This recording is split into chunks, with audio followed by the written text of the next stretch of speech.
बरसों के कि लगे मुरझा छोड़ा देब बरसों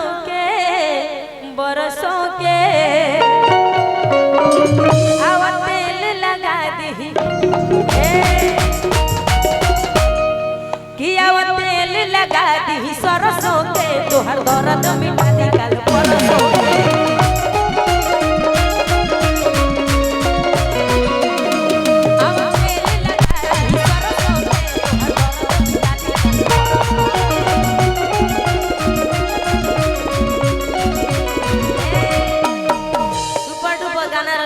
खेसारी भैया के अभी खेसारी भैया सब देखी ना हम तो भुला गए बनी बड़ी अच्छा एगो गाना आइल बा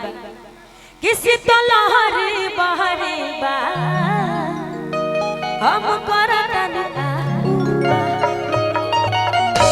बहुत बहुत आशीर्वाद बा बड़ी अच्छा गाना आइल बाटे खेसारी भैया के साथ अभी सुपर डुपर चलता किसी तो लहरी बहरी बा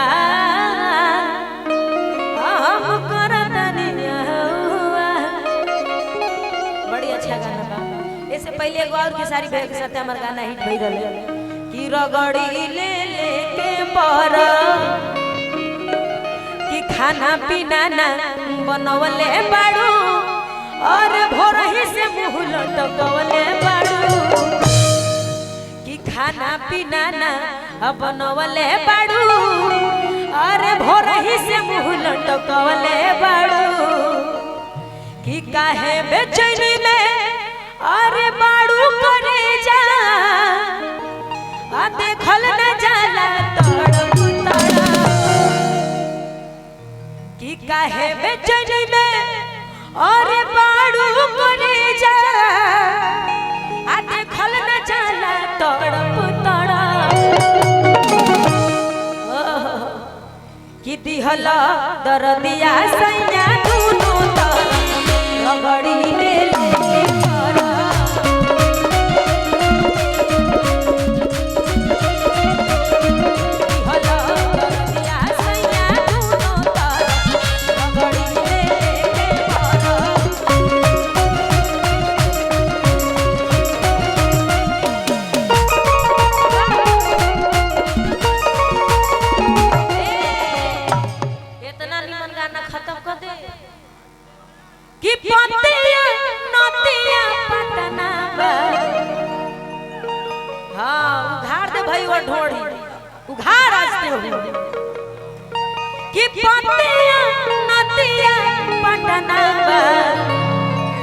देवरा ढोड़ी चलना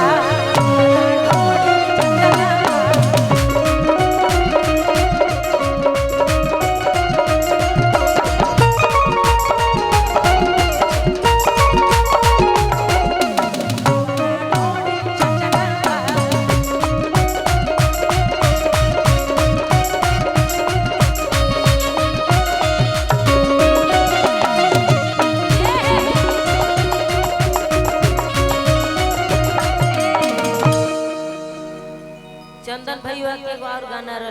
सुन लो काला कोबरा देखो कितना सुपर डुपर बगाना कि भोरे भोरे फेंके जाते रही कोबरा काला कोबरा देखनी अचक में देवरा के थोबड़ा काला कोबरा देखनी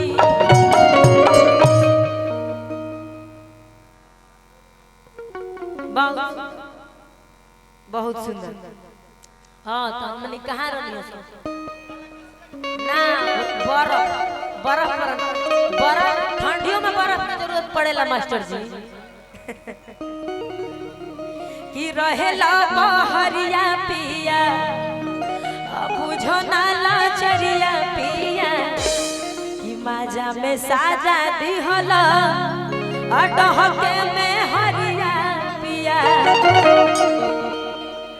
कि रहेला बहरिया पिया बुझो ना लाचरिया पिया माजा में साजा दिहला अटहके में हरिया पिया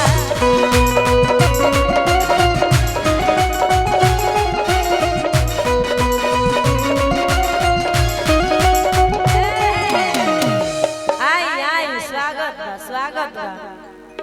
रहे तहरो तमन सुनो धनिया हमार।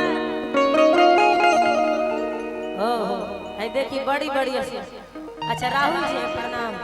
जीजा जी है, क्या बात है, जीजा जी के भी तरफ से रुपया मिलल। आई आई जीजा जी खातिर गाना गा दिया है। और राहुल जीजा जी तो हमरो जीजा जी। हेलो जीजा जी आई हमें